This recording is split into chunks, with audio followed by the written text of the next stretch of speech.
Late nights sometimes reveal truths far beyond the scope of work and routine. People often say trust is the bedrock of every relationship. I believe that too, once. But I learned the hard way that sometimes what you think is solid ground is really just shifting sand beneath your feet. Welcome to Breakup Cheater, where stories aren't just about breakups. They're about the painful unmasking of illusions and the quiet, fierce strength it takes to face the truth head-on. Today's story isn't just about betrayal. It's about clarity, dignity, and the courage to refuse lies, even when it hurts the most. My name is Marcus. I'm 35. My wife, soon-to-be ex-wife, is Paula, 36. We've been married for 10 years. From the outside, we look like the perfect modern couple. I was a stay-at-home dad to our twin daughters, and Paula was a regional director at a big corporation. This wasn't how I had pictured it at first. When we met, I had a stable career, but when Paula's job promotion took her across the country, we agreed it made sense for me to step back and focus on the kids. I won't pretend it was easy to walk away from my own dreams, but we thought it was the right choice for our family. For a while, it seemed to work. I found a new rhythm, embracing parenting, rediscovering a passion for writing, even getting a few short stories published online. Not bad for someone who spent most days knee-deep in crayons and laundry. But there was one nagging fear I could never shake. Would Paula change? Not because of her success, though power, money, and attention have a way of revealing who people really are, but because I worried about who she might become in that spotlight. At first, she gave me no reason to doubt her.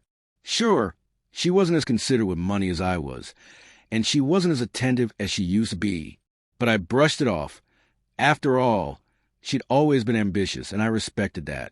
Then, the late nights became more frequent, more suspicious.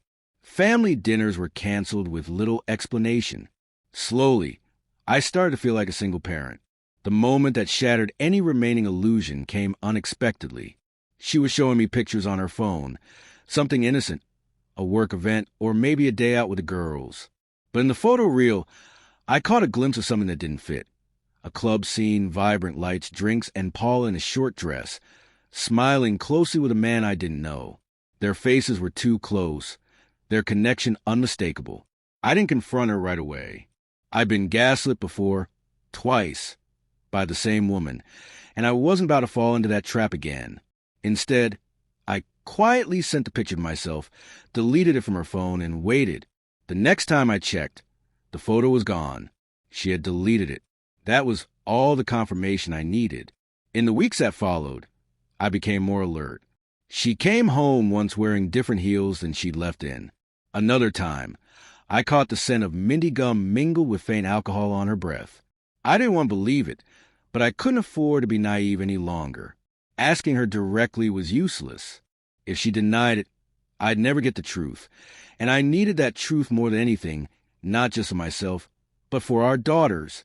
Then came a fight, one that peeled back layers of our relationship more than any before. I told her I wanted to pursue a master's degree, get back to work once the girls were older.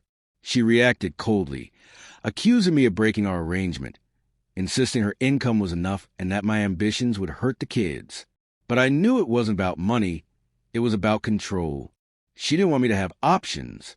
After that argument, I started sleeping in the guest room. A few nights later, she came home later than usual. No text, no call. She passed me without a word, and the smell of alcohol hung heavy in the hallway. 15 minutes later, she was asleep in our bed, phone glowing softly on the sheets beside her. That night, I found it all. Photos of dinners with the same man, just the two of them. Intimate tables, timestamps matching the nights she claimed to be working late. A selfie from a bar. Then the emails, the undeniable proof, a message from a man named Tony. The subject line disguised in corporate jargon, but the body was anything but professional. Romantic, suggestive, explicit. She had been lying to me repeatedly with someone from work. It crushed me, not because I was shocked, but because I had spent so long convincing myself I was paranoid, that maybe I was wrong, that she was still the woman I thought I knew. But she wasn't. I haven't confronted her yet. She doesn't know I know, but I've documented everything. Dates, photos, screenshots, emails. I'm not planning a dramatic showdown. I'm planning a clean, decisive exit. I meant what I said when we first met. I value loyalty above all else. She knew my history. She knew I had been cheated on before, that I had walked away from someone I once loved because of it. And yet, she chose to betray me, to lie to me, to use me. There won't be a second chance. People say one mistake can be forgiven, that everyone deserves forgiveness. Not me, not this time. Some lines, once crossed, can never be uncrossed. So here I am, speaking out, not just for myself, but for anyone who has ever felt this pain. You're not crazy.